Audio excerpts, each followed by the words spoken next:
साधुओं के पावन प्रसंग भाग 43। काशी में साधु संघ और स्वामी अचलानंद।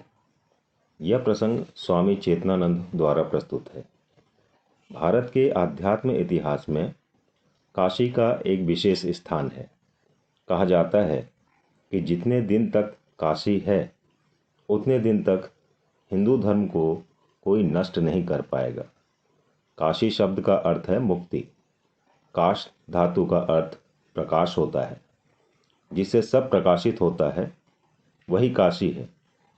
काशी ज्ञानपुरी विमुक्त नगरी है।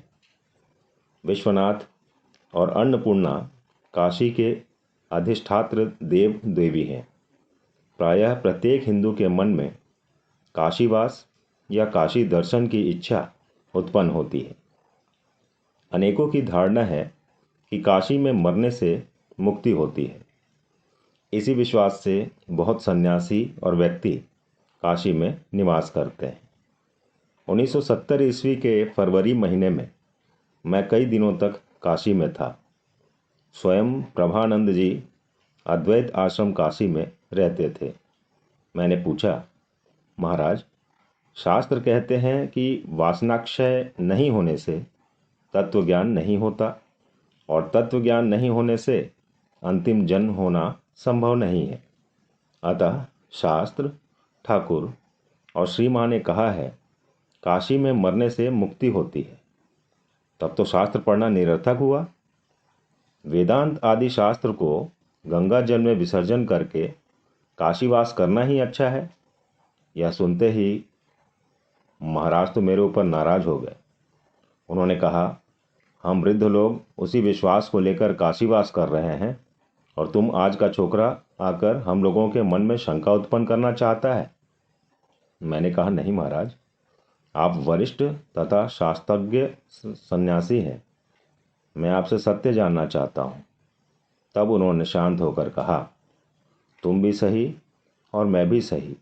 अर्थात ज्ञान के बिना मुक्ति नहीं होती और फिर काशी में मरने से मुक्ति होती है। मैंने कहा, हम दोनों सही कैसे होंगे? उन्होंने थोड़ा हंसकर कहा, बाबा विश्वनाथ अंत समय में ज्ञान दे देते हैं। 1950 ईस्वी के बाद काशी में रामकृष्ण संघ के बहुत वरिष्ठ सन्यासी रामकृष्ण अद्वैत आश्रम तथा सेवाश्रम के 10 नंबर वार्ड में निवास करते थे। ये लोग श्री माँ, राजा महाराज, महापुरुष महाराज तथा शरत महाराज के शिष्य थे। 1959 ईस्वी में मेरा काशी में आना जाना आरंभ हुआ। कई वरिष्ठ सन्यासियों का सत्संग किया हूँ। उनके कुछ स्मृति दैनंदिनी में लिख कर रखता था। बहुत दुर्भाग्य की बात है कि बहुत कम सन्यासियों ने ही उन लोगों की स्मृति लिखी है। मैं देखता था कि कोई सन्यासी काशी के अद्वैत आश्रम के बरामदे में बैठकर संध्या समय ठाकुर के पार्षदों के संबंध में बताया करते थे। स्वामी धीरेशानंद जी ने उन लोगों की बहुत सी बातें दैनंदिनी में लिख कर रखी तथा वह दैनंदिनी मुझे दी थी। गुरुदास गुप्त स्वामी शारदानंद जी महाराज के शिष्य थे। वे महाविद्यालय के अध्यापक थे। वे अविवाहित तथा ब्रह्मचारी के जैसा जीवन यापन करते थे।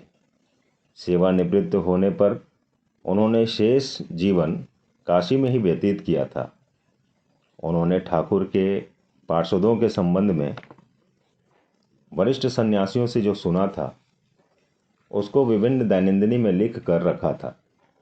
स्वामी रघुवरानंद ने 1982 ईस्वी में काशी में गुरुदास गुप्त की सभी दैनंदिनी मुझको दे दी। मैं सदा नवीनता का पुजारी रहा हूँ। नवीन कुछ सुनने या जानने हेतु मेरा बहुत उत्साह और कौतूहल रहता है। वह मेरे मन को सतेज कर देता है। लीला प्रसंग और वचनामृत को छोड़कर भी ठाकुर, श्री माँ तथा पार्षदों की बहुत सारी बातें तथा कहानियाँ अनेक जगहों पर बिखरी हुई हैं। मैं उसका बहुत थोड़ा सा अंश संग्रह कर पाया हूँ। यह मेरी आत्मस्मृति नहीं है, यह उन महान वरिष्ठ सन्यासियों की पुण्य स्मृति है। इन लोगों ने ठाकुर के पार्षदों से किस प्रकार शिक्षा ग्रहण की थी, भावी पीढ़ी को वह जानना आवश्यक है, नहीं तो हम लोग परंपरा भूल जाएंगे। तो सबसे पहले इस कड़ी में स्वामी अचलानंद। स्वामी अचलानंद 1876 से 1947 तक स्वामी विवेकानंद जी के शिष्य थे। अपना अंतिम दिन उन्होंने काशी में व्यतीत किया था। उनका पूर्वाश्रम का नाम था केदारनाथ मल्लिक। स्वामी जी उनको केदार बाबा कहकर पुकारते थे, इसलिए वे इसी नाम से प्रसिद्ध हुए। 1938 ईस्वी में वे मठ मिशन के उपाध्यक्ष हुए थे तथा 1947 ईस्वी में काशी में शरीर त्याग किया। उन्होंने स्वामी निरंजनानंद जी महाराज का बहुत सानिध्य पाया था। स्वामी वामदेवानंद अद्वैत आश्रम के व्यवस्थापक थे। उन्होंने ठाकुर के पार्षदों की जीवनी लिखने हेतु तथ्य संग्रह करना आरंभ किया। उन्होंने काशी में केदार बाबा को स्वामी निरंजनानंद और स्वामी अद्वैतानंद जी के संबंध में तथ्य भेजने के लिए कहा। केदार बाबा ने 18 दिसंबर 1946 को निम्नलिखित तथ्य भेजा था, जो अद्वैत आश्रम के अभिलेखागार में रखा था। मैंने वहाँ से अपनी दैनंदिनी में लिखकर रख लिया। इसके बाद स्वामी निरंजनानंद जी महाराज जी की बातें। ठाकुर जो पूर्ण ब्रह्म नारायण रूप में अवतीर्ण हुए थे, इस पर वे दृढ़ विश्वास करते थे तथा कहते थे, जो कोई उनके भाव को ग्रहण करेगा उसको भय चिंता नहीं होगी। श्री माँ के संबंध में वे बहुत उच्च भाव की धारणा रखते थे। उनकी भावना थी कि वे श्री माँ की कृपा से सब कुछ कर सकते हैं। ठाकुर के संबंध में वे एक बात कहा करते थे, यदि कोई युवक उनके पास आकर कहता है कि विवाह नहीं करूँगा, तो ठाकुर उसको गोद में लेकर नाचते थे। ठाकुर को जीवंत, जागृत, चैतन्यमय तथा अत्यंत अपना मानकर आंतरिकता के साथ सेवा करना होगा, यही उनकी श्रेष्ठ पूजा है। मंत्र तंत्र की ओर वे अधिक ध्यान नहीं देते थे।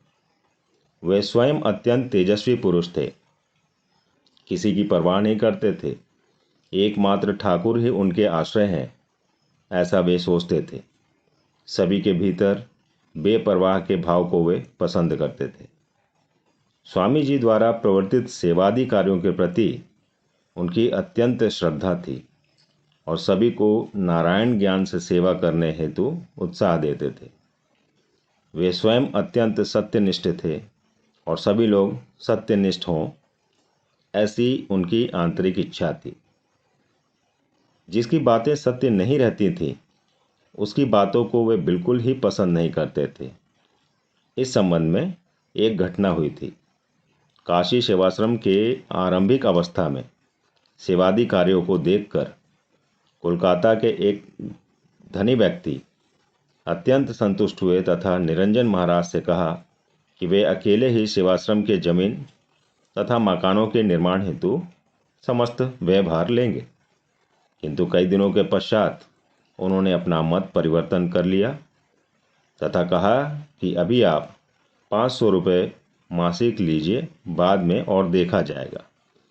उनके इस मत परिवर्तन से निरंजन महाराज अत्यंत क्षुब्ध तथा रुष्ट हुए और उससे एक पैसा भी ग्रहण नहीं किया।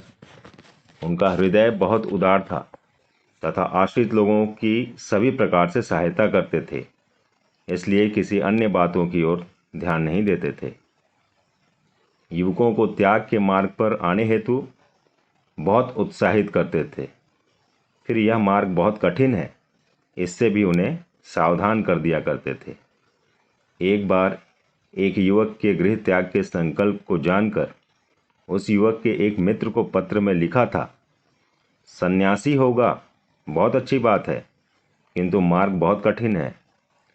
क्षुरस्य धारा निशिता दुरत्यया दुर्गम पतस्त्व कवयो वदंती। वे कहते थे सन्यासी के लिए मधुकरी अन्न सर्वोत्तम है।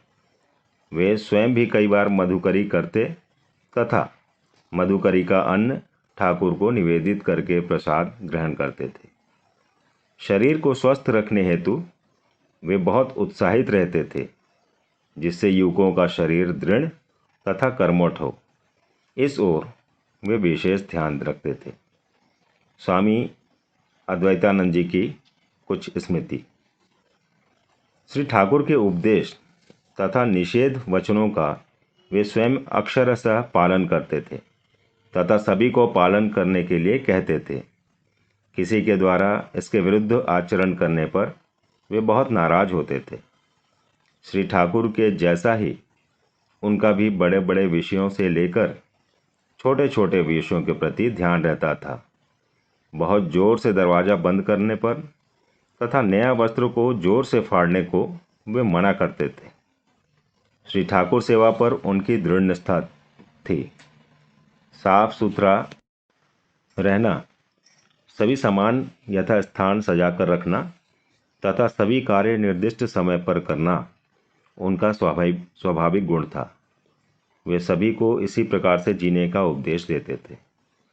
नित्य नियमित व्यायाम का अभ्यास करने को कहते तथा स्वयं भी वृद्ध अवस्था में भी व्यायाम करते थे। आलस्य को किसी प्रकार सहन नहीं करते थे। सभी समय किसी न किसी कार्य में व्यस्त रहने को कहते थे।